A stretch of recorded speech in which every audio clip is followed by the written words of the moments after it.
Hey everyone, today I've got one of those stories you guys always love. This time we're taking a look at the restoration of this completely abandoned Corolla SR. As you can see, it's been sitting outside for years without even starting, so let's see if it can be brought back to life and restored to like new condition, or maybe even better than new. At first glance, the engine looks surprisingly clean, with no obvious leaks.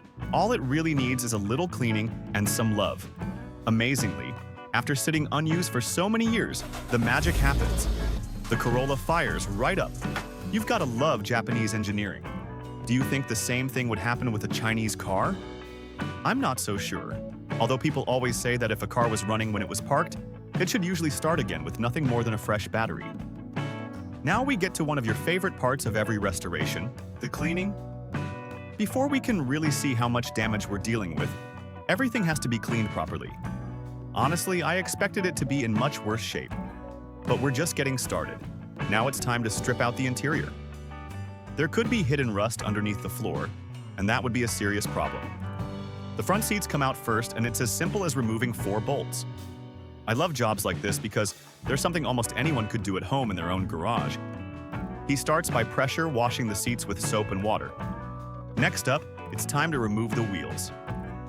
This isn't just going to be a cosmetic restoration. Every mechanical component will be inspected, especially the safety items like the brakes and tires, to make sure this car is as good as it can possibly be. As the teardown continues, the first surprises start showing up.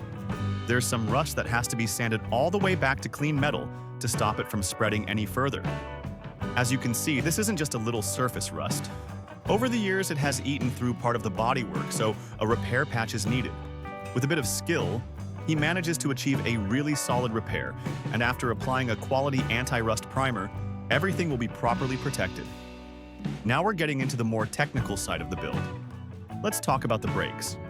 They were heavily worn, and replacing them is absolutely essential if you want the car to be safe on the road.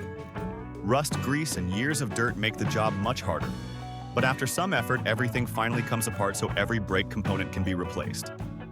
As you can see, some of these parts are completely destroyed, and driving with brakes in this condition would be seriously dangerous. Every time I watch a restoration or modification, I always like to highlight the importance of safety. Even basic things like tires and brakes have to be absolutely perfect. Now that's a difference you can definitely see, and it was completely worth doing. With the biggest safety issue taken care of, it's finally time for some fun upgrades.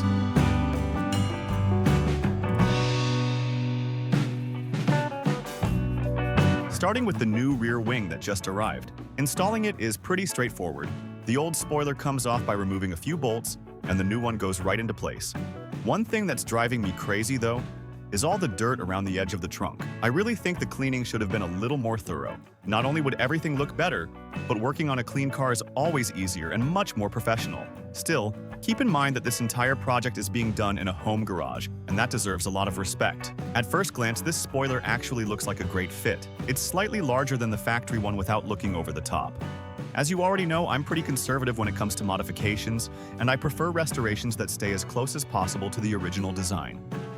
Now it's finally time for a proper engine bay detail.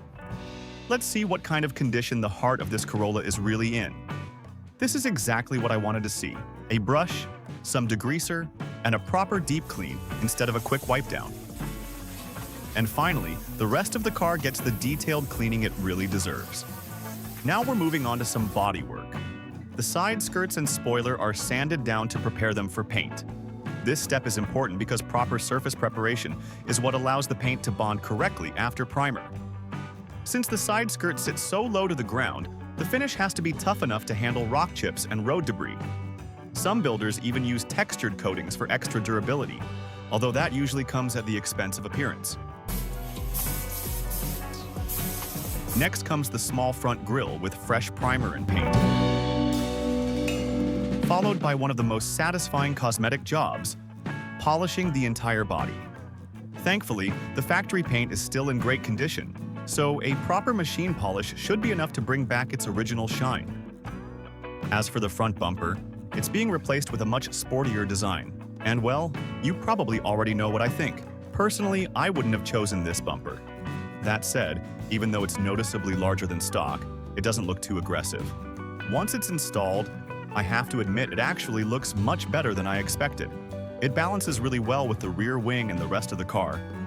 Overall, I think it's going to be a very well-balanced build, even if it's a little outside my personal taste. Another important safety item we haven't talked about yet is the suspension. Worn suspension can seriously affect the handling of the car and even cause you to lose control, so replacing it is definitely the right decision.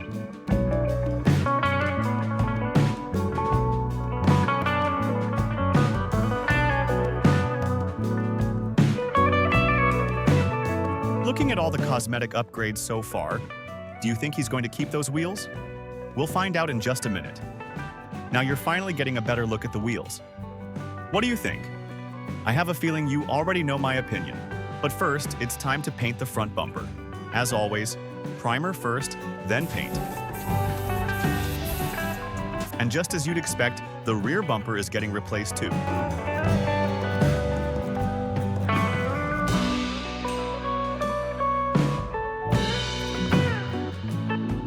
Now he starts installing the trim pieces, and this part really caught my attention. Instead of removing the door handles and mirrors, he masked off the entire car and painted them in place. It's definitely the quicker option, although maybe not the best one. Either way, I can't wait to see how everything comes together.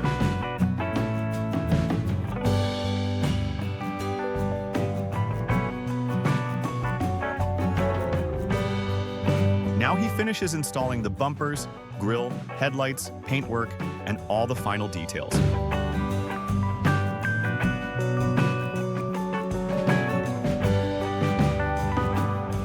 Like I said before, even though this isn't exactly how I would have built it, I'm really liking the final result. I also like the fact that he's paying attention to every little detail, polishing and painting areas that technically didn't need it, but will definitely make the finished car stand out. Besides giving the engine bay a much sportier look, this intake filter should also help improve airflow just a little. And finally, the rear wing goes on. Honestly, it looks absolutely fantastic. But like I mentioned at the beginning, the work isn't over yet. He still has a few mechanical jobs left to do, including replacing the flywheel.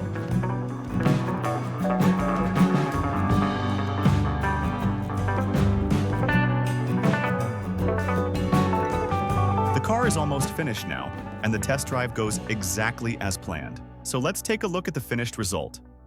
What do you think? I'd love to hear your opinion down in the comments.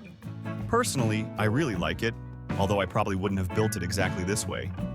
The only part I'm not completely sold on is the wheels. I know a lot of you are going to love them, but I would have gone with something a little more classic to stay closer to the original look. If you enjoyed today's video, don't forget to hit that like button and subscribe to the channel. It really helps out a lot. And remember, next Sunday I'll be back with another incredible story from the automotive world.